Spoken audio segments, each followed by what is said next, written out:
아멘. 알고 믿는 것을 행동으로 이어가라 하신 예수님, 이런 주제로 같이 말씀 생각해 봅니다. 예수님은 자신이 떠나가시고 난 이후에 제자들이 유대교로부터 많은 박해가 있을 것을 예고하시면서 마음의 준비를 시키셨지만 제자들은 예수님이 떠나신다는 말을 듣고 근심에 빠지게 됩니다. 그러나 예수님은 자신이 떠나가면 보혜사 성령께서 오실 것이고 그 성령께서 제자들과 함께 하실 것이니 근심하지 말라, 이런 말씀을 지난주에 우리가 본문을 통해서 살펴보았습니다. 계속해서 예수님은 이제 오늘 보면 16절부터 이제 십자가와 부활에 관한 이제 암시적인 말씀들을 이제 하셨습니다. 16절 보면 조금 있으면 너희가 나를 보지 못하겠고 또 조금 있으면 나를 보리라. 이 말씀이 암시하는 것을 이제 두 가지 의미로 볼 수가 있는데, 하나는 십자가 죽음과 부활, 그리고 하나는 승천과 재림입니다. 조금 있으면 너희가 나를 보지 못하겠고, 자, 이것은 조금 있으면 십자가 지고 죽을 것이다, 이런 말이고, 또 조금 있으면 나를 보리라, 이것은 조금 있으면 부활할 것이다, 이런 말이에요. 그리고 다른 하나는 승천과 재림인데, 조금 있으면 너희가 나를 보지 못하겠고, 이것은 이제 조금 있으면 내가 승천할 것이고, 이런 뜻이고, 조금 있으면 나를 보리라, 이것은 이제 조금 있으면 재림할 것이다, 이렇게 두 가지 의미로 보는 거예요. 따라서 이 조금 있으면 나를 보지 못한다는 것은 짧은 시간과 긴 시간, 두 가지 의미로 볼 수 있는 거예요. 십자가 죽음 후에 무덤에 가 있는 이 3일 동안 보지 못한다는 이 짧은 의미의 그 시간과, 그 다음에 이제 승천하신 후에 재림하시기 전까지 보지 못한다라고 하는 긴 시간의 의미로 이렇게 볼 수가 있는 거예요. 그리고 또 조금 있으면 나를 보리라 하는 이 말에도 죽어서 무덤에 묻히지만 3일이라고 하는 짧은 시간 안에 다시 볼 수 있다 하는 이런 의미와, 이제 승천하신 후에 재림하실 때까지 긴 시간 후에 다시 볼 수 있다, 이런 의미로 볼 수 있는 거예요. 그래서 조금 있으면 이라는 시간의 개념에는 짧은 시간, 긴 시간, 두 가지 개념 시간으로 우리가 이제 볼 수가 있는데, 그래서 오늘은 짧은 시간 개념, 십자가 죽음과 부활의 시간 개념으로 오늘은 이렇게 살펴보도록 합니다. 제자들은 예수님이 암시적으로 하신 이 말씀, 조금 있으면 너희가 나를 보지 못하겠고 또 조금 있으면 나를 보리라, 이 말씀을 이해하지 못했습니다. 당연하죠. 우리는 이 기록된 성경을 통해 이 전후 사건의 모든 원인과 결과를 다 아니까 이 암시적인 말씀이 무엇을 의미하는지를 잘 알 수 있지만, 그러나 당시 제자들로서는 이 의미를 알 수가 없었습니다. 알 수 있는 길이 없었어요.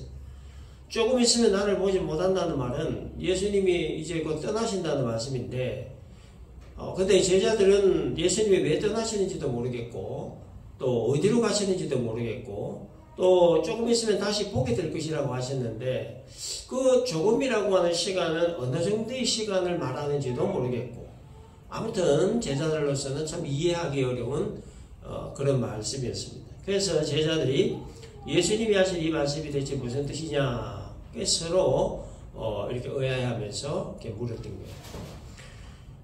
예수님은 제자들에게 20절에서도 이렇게 말씀하셨습니다. 너희는 곡하고 애통하겠으나 세상은 기뻐하리라. 너희는 근심하겠으나 너희 근심이 도리어 기쁨이 되리라. 자, 이 말씀은 예수님의 십자가 죽음과 이제 부활에 관한 말씀이었습니다. 예수님의 죽음 때문에 제자들이 곡하고 애통할 것이지만, 그러나 예수님의 부활로 인해 제자들은 기뻐하게 될 것이다, 이런 의미의 말씀이에요. 그리고 이 근심과 기쁨을 설명하시기 위해 임산부의 해산을 비유로 말씀하셨어요. 21절에 여자가 해산하게 되면 그 때가 이르렀으므로 근심하나 아기를 낳으면 세상에 살았는 기쁨으로 말미암아 그 고통을 다시 기억하지 아니하느니라. 여성이 이제 임신을 하고 태아가 뱃속에 있는 그 10달 동안에는 기쁨도 있고 동시에 또 설렘도 있고 기대감도 있지만 동시에 태아가 들었을 때는 고통도 있고 또 어떤 인간적인 근심도 있는 게 사실이죠. 그리고 그 분만의 고통은 뭐 상상할 수 없을 정도로 뭐 크다고 합니다. 남자들은 뭐 모르지만. 그래서 이 출산을 한 그 여성들 대부분은 다시는 아기를 가지지 않겠다 이렇게 다짐하지만 또 아기를 가집니다. 출산의 고통이 크지만 출산 후에 생명 탄생의 그 기쁨이 훨씬 더 크기 때문에, 그래서 뭐 둘 낳고 셋 낳고 뭐 그래서 옛날에는 뭐 한 10명씩 낳고 12명씩 낳고 그랬습니다. 뭐 한 10명쯤 나오면 그 중에 뭐 한두 명은 죽고, 그래서 한 1년 2년 후 한 키워보고 그때까지 살면 출생 생고하고 그랬었습니다. 아무튼 예수님이 이렇게 임산부의 해산을 비유로 말씀하신 이유는 자신의 부활을 설명하시기 위함이었어요. 이제 그 십자가 죽음을 맞이하지만, 그래서 그 죽음으로 큰 근심을 하고 또 애통을 하겠지만, 그러나 곧 부활하게 될 것이고, 부활하면 그 모든 근심과 고통과 애통이 사라지고 기쁨으로 충만하게 될 것이다 하는 거예요. 22절에서 그렇게 얘기합니다. 지금은 너희가 근심하나 내가 다시 너희를 보리니 너희 마음이 기쁠 것이요 너희 기쁨을 빼앗을 자가 없으리라. 고통의 시간을 거쳐 태어난 아기를 통해 그 아기를 품에 안은 그 어머니의 기쁨이 형용할 수 없이 크듯이, 예수님의 그 죽음으로 말미암아 모든 것이 끝났다 생각으로 절망에 빠졌을 때 부활하신 예수님이 제자들 앞에 나타났을 때 그 기쁨은 형용할 수 없이 크다 하는 거예요. 그래서 지금은 비록 떠나가심으로 제자들이 비록 근심이 되고 슬픔이 되겠지만, 그러나 조금 있으면 다시 보게 될 것이니, 그래서 그 기쁨을 얻게 될 것이니 뭐 그런 줄 알아라, 뭐 이렇게 말씀하신 겁니다. 계속해서 예수님이 23절에서 그날에는 너희가 아무것도 내게 묻지 아니하리라 이렇게 말씀하셨는데, 여기에 그 날이라고 하는 것은 예수님이 부활하시는 날을 말하는 거예요. 예수님이 부활하시는 날 제자들이 아무것도 예수님께 묻지 않을 것이다. 이 말씀의 의미는 뭐냐면, 그동안 제자들이 이해하지 못했던 모든 어떤 의문들이 예수님의 부활로 인해 다 풀려진다 그런 뜻이에요. 예수님의 부활로 모든 의문들이 다 풀려지기 때문에 더 이상 질문하지 않는다. 질문할 것이 없다 그런 거예요. 제자들은 예수님으로부터 3년 동안 그 가르침을 받았지만, 그러나 그 가르치신 말씀들에 대한 이해함이 참 많이 부족했습니다. 예수님께서 오신 목적에 관한 말씀, 하나님과 하나다라고 하는 말씀, 천국에 관한 말씀, 말세의 징조에 관한 말씀, 예수님이 떠나가심에 대한 말씀, 성령이 오실 것에 대한 말씀, 조금 있으면 보지 못하고 조금 있으면 보게 된다는 말씀, 뭐 여자의 혜선에 관한 말씀 등등 수없이 많은 암시적인 말씀들과 비유적인 말씀들에 대한 이해함이 제자들에게는 부족했다는 거예요. 그러나 예수님의 부활로 말미암아 그동안 이해할 수 없었던 그 암시적인 말씀들과 비유의 모든 말씀들이 다 불려진다 하는 거예요. 의문점이 하나도 남아있지 않을 만큼 명쾌한 답을 얻게 될 것이다 하는 거예요. 그래서 그날에는 너희가 아무것도 내게 묻지 아니하리라. 왜? 의문이 다 풀려지기 때문에 아무것도 더 이상 물을 필요가 없을 정도로 예수님 부활은 모든 의문들을 푸는 열쇠가 된다라고 하는 거예요. 23절 24절에서 예수님은 내가 진실로 진실로 너에게 이르노니 너희가 무엇이든지 아버지께 구하는 것을 내 이름으로 주시리라. 지금까지는 너희가 내 이름으로 아무것도 구하지 아니하였으나 구하라 그리하면 받으리니 너희 기쁨이 충만하리라. 이렇게 말씀하셨는데요. 자, 이 말씀은 기도의 대상과 기도의 방법, 그리고 하나님께로 갈 수 있는 그 방법에 관한 말씀이에요. 우리는 이 성경을 통해 기도는 예수의 이름으로 하는 것이다 하는 걸 너무나 잘 알지만, 그러나 당시에 이 제자들은 이 사실을 전혀 몰랐습니다. 성부 하나님은 너무 멀게만 느껴지는 분, 두려운 분으로만 느껴지는 분이기 때문에, 그래서 기도는 제사장들이나 하는 일이지 아무나 할 수 있는 일이 아니다 이렇게 믿고 있었어요. 근데 예수님이 부활하는 날에는 예수님 자신의 이름으로 성부 하나님께 기도할 수 있다는 아주 파격적인 말씀을 하셨어요. 그리고 더 파격적인 것은 예수 이름으로 성부 하나님께 기도하면 이루어 주신다는 거예요. 그러니까 너희가 무엇이든지 아버지께 구하는 것을 내 이름으로 주시리라 이렇게 약속을 하신 거예요. 그 예수님의 이 말씀은 유대교의 뿌리를 아주 흔드는 말씀이었습니다. 유대인들은 하나님과 자기들을 연결해 주는 것은 율법이라고 믿었어요. 특별히 모세오경, 창세기, 출애굽기, 레위기, 민수기, 신명기를 핵심 율법으로 믿고 따랐습니다. 그래서 유대인들은 율법을 통해 하나님께 나아갈 수 있고 율법 지킴으로 구원받을 수 있고 율법 지킴으로 복을 받을 수 있다 이렇게 믿고 있었습니다. 그래서 유대인들의 율법을 생명처럼 여기며 목숨 걸고 지켰던 거예요.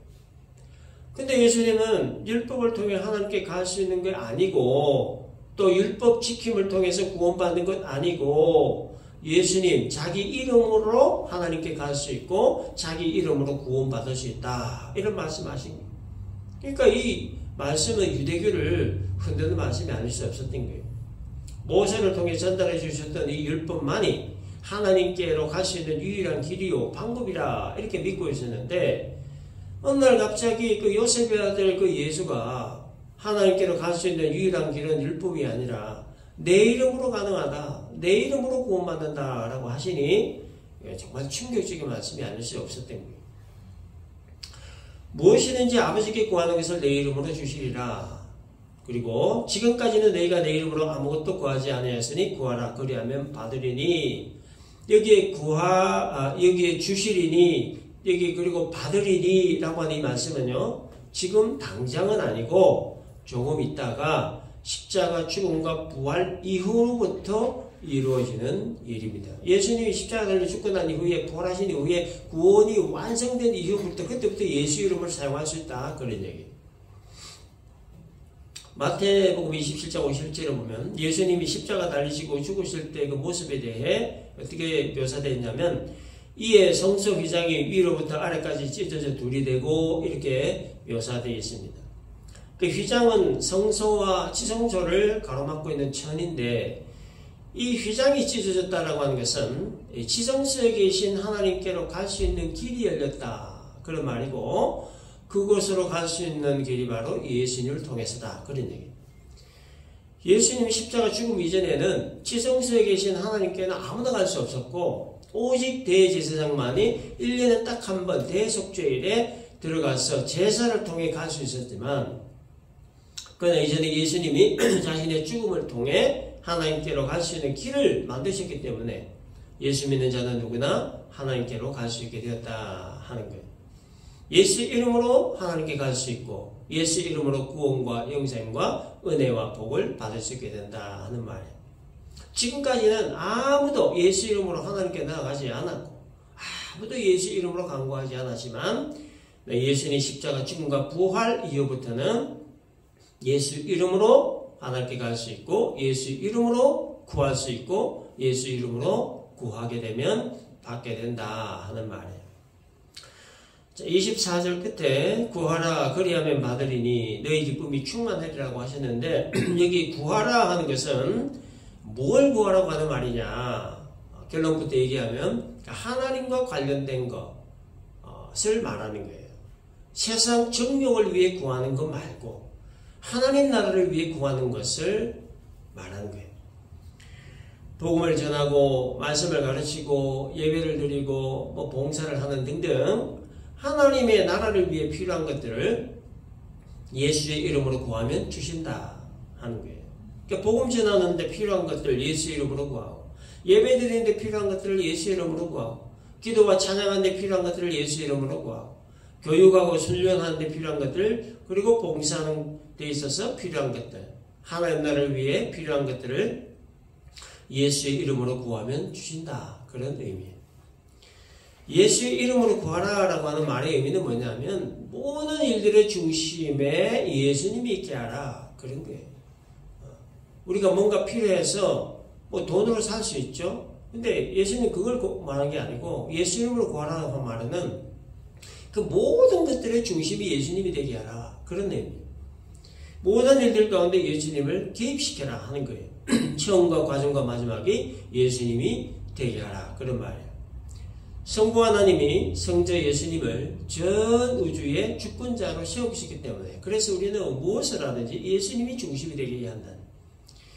빌립보서 2장에 보면 죄인군을 위해 이 땅에 오셔서 십자가 죽음 맞으신 예수님을 하나님이 그 예수님을 어떻게 높이시는가에 대한 기록이 있어요. 그 빌립보 2장 9절 이하에 보면 하나님이 그를 지극히 높여 모든 이름 위에 뛰어난 이름을 주셨고 하늘에 있는 자들과 땅에 있는 자들과 땅 아래에 있는 자들로 모든 무릎을 예수의 이름에 꿇게 하셨고 모든 입으로 예수 그리스도를 줄 하시나여 하나님 아버지께 영광을 돌리게 하셨다. 이런 기록이 있습니다. 모든 이름 위에 뛰어난 이름, 그 이름이 예수 이름. 모든 무릎을 꿇게 만든 이름이 예수 이름. 모든 입으로 주라 시인하도록 만든 이름이 바로 예수의 이름이라고 합니다. 그래서 예수의 이름은 전 우주 모든 피조물들의 주권자의 이름이라는 거예요. 그렇기 때문에 구원도 예수의 이름으로 받아야 되고 예배도 예수의 이름으로 해야 되고 기도도 찬송도 교육도 선교도 봉사도 예수의 이름으로 해야 한다 하는 거예요. 모든 일들의 중심이 예수님이 있게 하라. 모든 일들 가운데 예수님을 개입시켜라. 처음과 과정과 마지막이 예수님이 되게 하라. 그런 의미의 말이에요. 자, 그리고 27절에서 예수님은 예수의 이름으로 구하는 자에 대해 예수님을 사랑하는 자다. 그리고 예수님이 하나님께로부터 오신 분이신다는 사실을 믿는 자다. 이렇게 말씀하셨어요. 예수님을 사랑하기 때문에 예수의 이름으로 구할 수 있다는 거예요. 예수님이 성자 하나님이라는 사실을 믿기 때문에 예수의 이름으로 구할 수 있다 하는 거예요. 그래서 이 말을 뒤집으면 예수님을 사랑하지 않거나 예수님을 믿지 않으면 예수의 이름을 사용할 수 없다라고 하는 거예요. 이것은 사랑과 믿음은 함께 가는 것이다 하는 걸 말하는 거예요. 사랑하면 믿게 되고 믿는 것은 사랑을 증명하는 것이다 이런 얘기예요. 따라서 예수를 사랑하고 믿는 자는 예수의 이름으로 하나님께 나아갈 수 있고 예수의 이름으로 구할 수 있다 하는 겁니다. 자, 그리고 예수님을 사랑하고 믿는 사람을 하나님이 친히 사랑하신다라고 하셨어요. 27절 끝에 너희가 나를 사랑하고 또 내가 하나님께로부터 온 줄 믿었으므로 아버지께서 친히 너희를 사랑하심이라. 하나님의 독생자이신 예수를 진심으로 사랑하고 믿는 자를 성부 하나님이 사랑하신다. 그런 말이죠. 그리고 28절에 내가 아버지에게서 나와 세상에 왔고 내가 아버지에게서 나와 세상에 왔고 다시 세상을 떠나 아버지께로 간다라고 하셨죠. 자, 이것은 예수님이 하나님으로부터 오신 성자 하나님이심을 명백하게 밝히신 말씀이에요. 죄인 구원을 위해 예수께서 이 땅에 오셨고 그 목적 성취를 위해 십자가 달려 죽으셨지만 부활하신 후에 이제 예수님이 원래 계시던 곳으로 돌아가신다 그런 말이에요. 자, 이 말씀을 하시자 이제 제자들은 참 의외의 반응을 보였습니다. 30절에 우리가 지금에야 주께서 모든 것을 아시고 또 사람의 물음을 기다리시지 않는 줄 아나이다. 이로써 하나님께로부터 나오심을 우리가 믿사옵나이다 라고 합니다.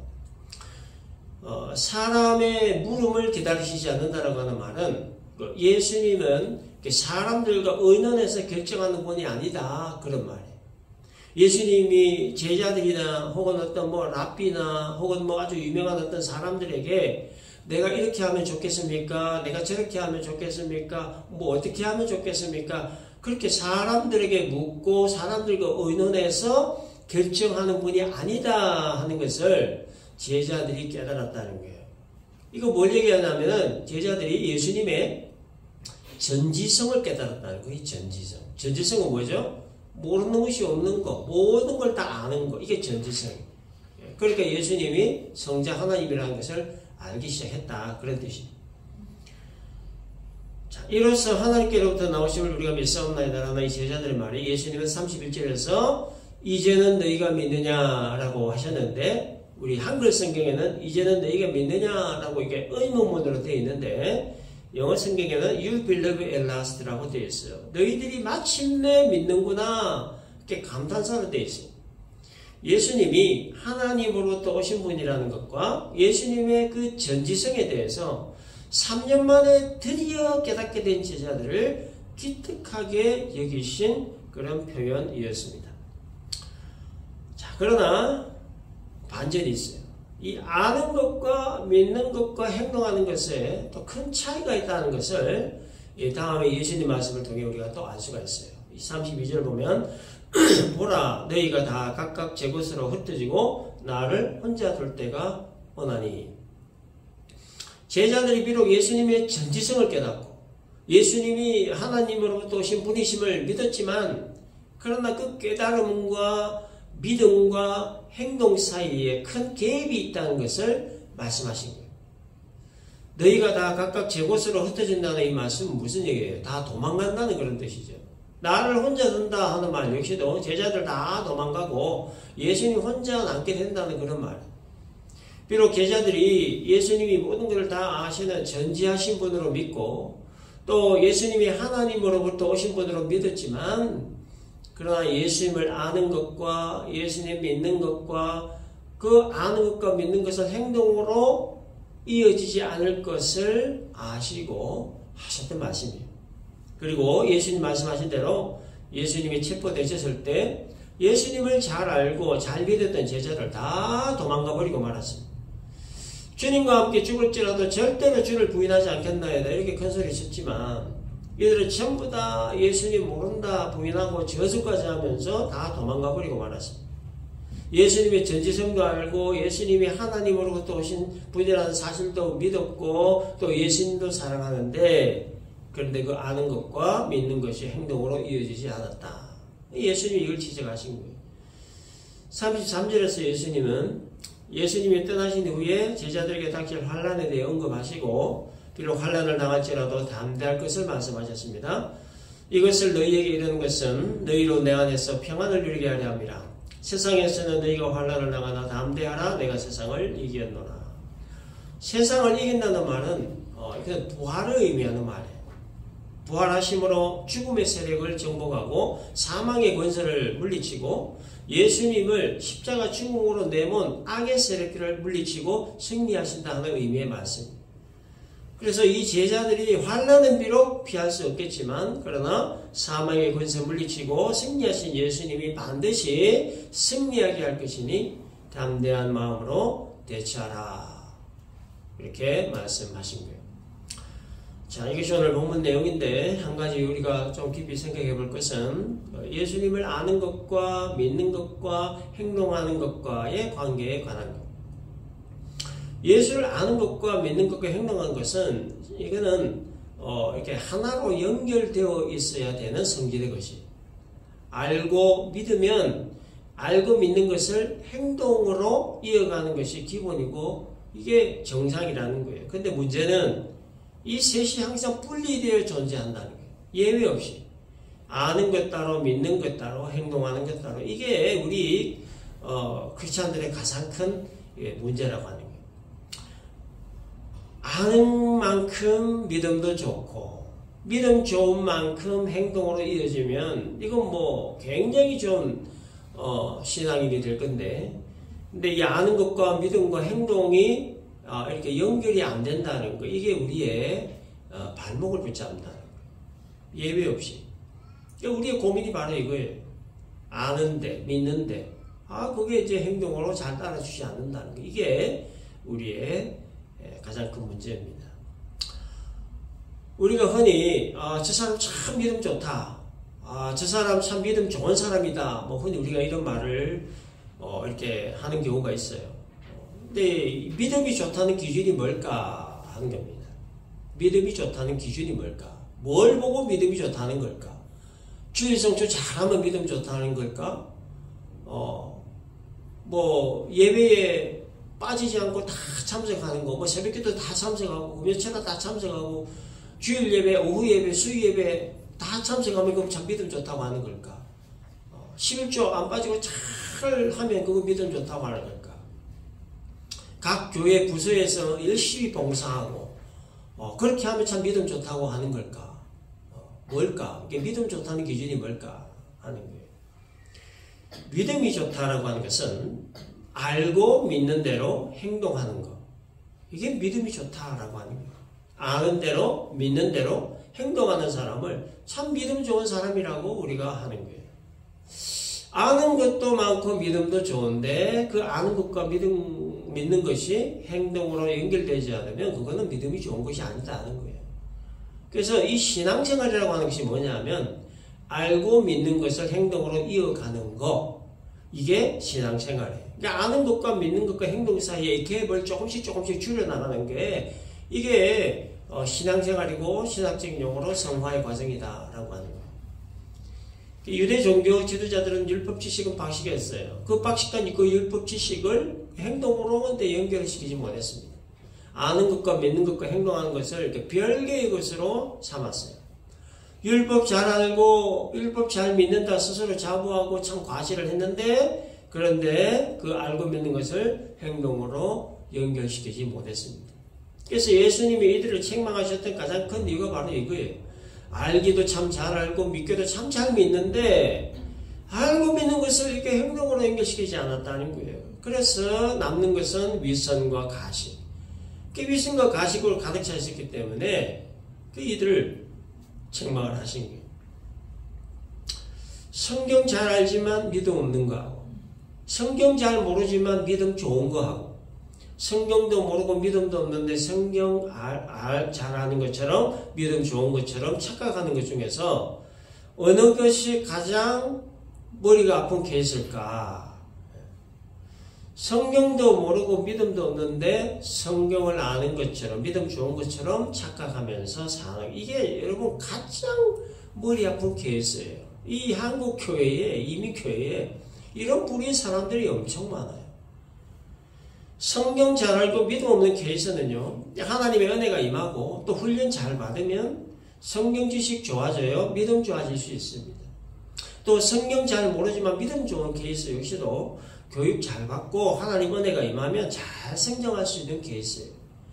근데 성경도 모르고 믿음도 없는데 본인의 성경을 잘 아는 것처럼 믿음 좋은 것처럼 착각하는 건 이건 답이 없는 케이스. 그래서 세상에 그런 말 있잖아요. 책 한 권 읽은 사람은 제일 무섭다. 성경 한 번 읽어보지 않고 성경 잘 안다고 얘기하는 사람. 가장 무서운 사람이죠. 그래서 유대 종교 지도자들이 바로 이런 케이스였습니다. 율법 너무나 잘 알고 믿음 아주 좋다. 스스로 이렇게 자부하고 과시를 했는데, 근데 예수님의 결론은 뭐냐면 너희가 성경도 모르고 하나님의 능력도 알지 못한다. 너희가 하나님을 오해하였다. 이게 예수님 내린 결론이에요. 그래서 가장 우리가 경계해야 할 그 신앙의 형태가 뭐냐면 성경 잘 안다, 하나님 잘 안다, 예수 잘 믿는다, 이렇게 자부하는 거예요. 그러나 알고 믿는 것을 행동으로 이어가지 않는 거, 이걸 여러분 가장 경계해야 돼요. 반드시 이것은 위선과 가식으로 이어지기 때문이에요. 그래서 뭐 성경 잘 할 수 있어요, 믿음 좋을 수 있어요, 예수 잘 믿는다 할 수 있어요. 근데 이게 우리의 그 삶의 행동으로 연결되지 않으면 아무 의미가 없다는 것, 그것을 말씀하는 거예요. 하나님을 태평양 바다로 비유를 한다면 그 하나님을 알 수 있는 우리의 용량은 이 바닷물 한 바가지 밖에 되지 않는 거예요. 하나님을 바닷가의 모래로 비유한다면 그 하나님을 알 수 있는 우리의 용량은 모래 알갱이 하나에 지나지 않는 거예요. 그렇기 때문에 어느 누구라도 하나님을 잘 안다, 하나님을 다 안다 할 수 없어요. 하나님을 잘 믿는다고 자부할 수 없는 겁니다. 하나님 앞에서 모든 인간은 너무나 작기 때문에, 그렇기 때문에 우리 모든 인간은 하나님 앞에 머리를 숙여야 되는 거예요. 내일 일을 알지보다는 하루살이 같은 인생이기 때문이죠. 또 바람이 어디서부터 불어서 어디로 가는지도 모르는 게 우리 인생이에요. 잠시 있다가 사라져버리는 안개와 같은 우리 인생이에요. 낮에 잠시 있다가 사라져버리는 그림자 같은 게 우리 인생이에요. 새벽에 잠시 생겼다 마는 이슬 같은 존재가 바로 우리 인생들이기 때문에, 그리 모르는 인생들은 하나도 빠짐없이 전부 다 하나님 앞에 그래서 머리를 숙여야 되는 거예요. 머리를 숙이고 겸손한 마음으로 하나님을 계속해서 조금씩이라도 배워가야 돼요. 배워가서 하나님 누구신가 이렇게 알아가야 돼요. 그리고 아는 만큼 그 믿음도 잘해야 되고, 그리고 더 중요한 것은 내가 알고 믿는 것을 내 삶의 그 행동으로 삶 속에서 이렇게 이어가야 된다. 이것이 온전한 신앙의 모습이다 하는 겁니다. 정리합시다. 알고 믿는 것을 행동으로 이어가는 작업, 이것이 바로 신앙생활, 성화의 과정이라고 하는 거. 우리는 이 하루살이 같은 인생이기 때문에 하나님 앞에 머리를 숙이고 겸손한 마음으로 하나님을 잘 배우고 알아가야 된다는 거예요. 그래서 오늘 말씀 우리가 잘 기억을 하고 예수님이 잘 배워 아는 것을 믿음으로 이어가고 또 행동으로 이어가는 믿음 좋은 사람, 참 신앙인 우리 모두가 되기를 주님의 이름으로 축원합니다.